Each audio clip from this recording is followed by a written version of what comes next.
أعوذ بالله من الشيطان الرجيم قال رب اشرح لي صدري ويسر لي أمري واحلل عقدة من لساني يفقهوا قولي السلام عليكم ورحمة الله وبركاته।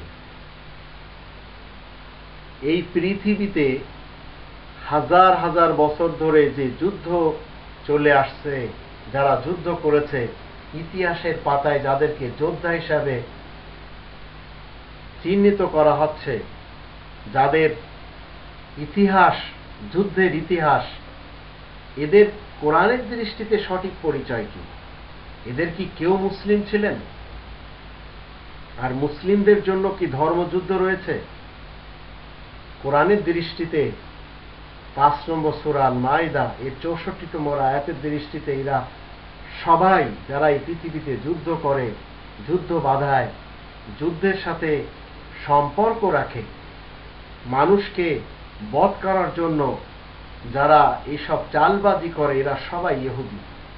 এই কথাই কোরআনে যদি আমরা দেখি, ৫ নম্বর সূরা আল মাইদা এর ৬৪ নম্বর আয়াতে এভাবে বলা হচ্ছে, وقالت اليهود يد الله مغلولة غلت أيديهم ولعنوا بما قالوا بل يداه مبسوطتان ينفق كيف يشاء وليزيدن كثيرا منهم ما أنزل إليك من ربك طغيانا وكفرا وألقينا بينهم العداوة والبغضاء إلى يوم القيامة كلما أوقدوا نارا للحرب أطفأها الله ويسعون في الأرض فسادا والله لا يحب المفسدين। ইহুদিদের ব্যাপারে আল্লাহ রাব্বুল আলামিন এখানে বলছেন, ইহুদিরা বলে আল্লাহ তাআলার কুদরত বন্ধ হয়ে গেছে। প্রকৃতপক্ষে তাদের হাত দুটি যে বন্ধ হয়ে আছে।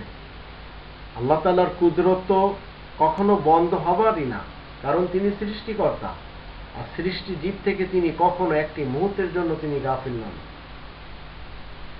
আর এমন কথা বলার দরুন তাদের উপরে অভিশাপ রয়েছে, বরং তারই কুদরত প্রশস্ত রয়েছে, নিজের ইচ্ছা মতে খরচ করেন। আসলে তোমার রবের তরফ থেকে যা নাজিল হয়েছে তাতে ইহুদিদের মধ্যে অনেকেরই দুষ্টামি, অবাধ্যতা বেড়েই যায়। আমি তাদের মধ্যে পারস্পরিক শত্রুতা, হিংসা দেশ কিয়ামত পর্যন্ত স্থায়ী দেখতে পাচ্ছি।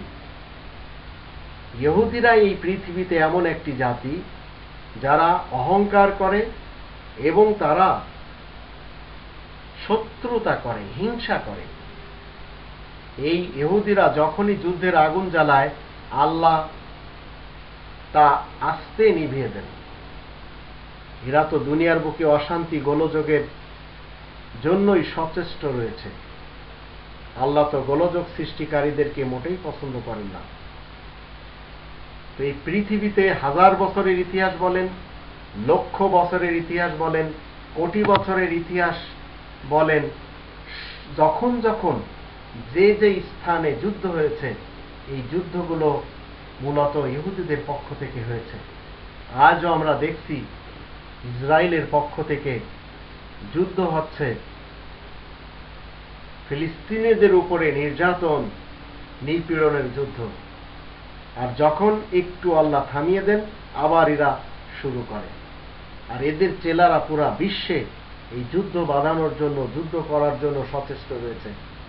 ইসলাম, কোরআনের ইসলাম কখনো হাতে তলোয়ার নিয়ে, হাতে অস্ত্র নিয়ে মানুষকে বধ করতে বলে না, মানুষকে খুন করতে বলে না।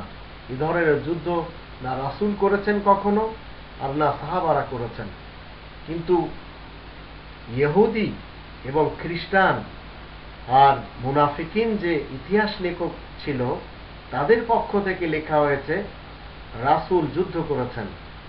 এটা মুনাফিকিনদের পক্ষ থেকে লেখা। রাসূল কখনো যুদ্ধ করেননি। আল্লাহ এবং রাসূল একসাথে মিলে একমাত্র দুর্নীতিবাজদের বিরুদ্ধে, দুষ্কৃতিকারীদের বিরুদ্ধে, যারা রিবাখোর, যারা দেশের সম্পদ লুটপাট করে নিজেদের জন্য বৈধ করে এবং যারা মানুষকে ঠক দিয়ে অর্থ কামায়, এদের বিরুদ্ধে শুধু যুদ্ধের ঘোষণা দিয়েছেন। এই রিবাখোরদের বিরুদ্ধে যুদ্ধের ঘোষণা দেওয়া হয়েছে কোরআনের ২ নম্বর সূরা আল বাকারার ২৭৫ থেকে নিয়ে ২৭৯ নম্বর আয়াতের মাঝে। কিন্তু রাসূল হাতে কোনোদিন তলোয়ার নেননি। সাইফুন শব্দটি কোরআনে নেই, হারব মুকাদ্দাসা শব্দটি কোরআনে নেই। তো 1000 বছর ধরে ইতিহাসের পাতায় যাদেরকে যুদ্ধ করতে দেখা যায় এরা সবাই ইহুদি। মুসলিমদের এটিই মতবাদ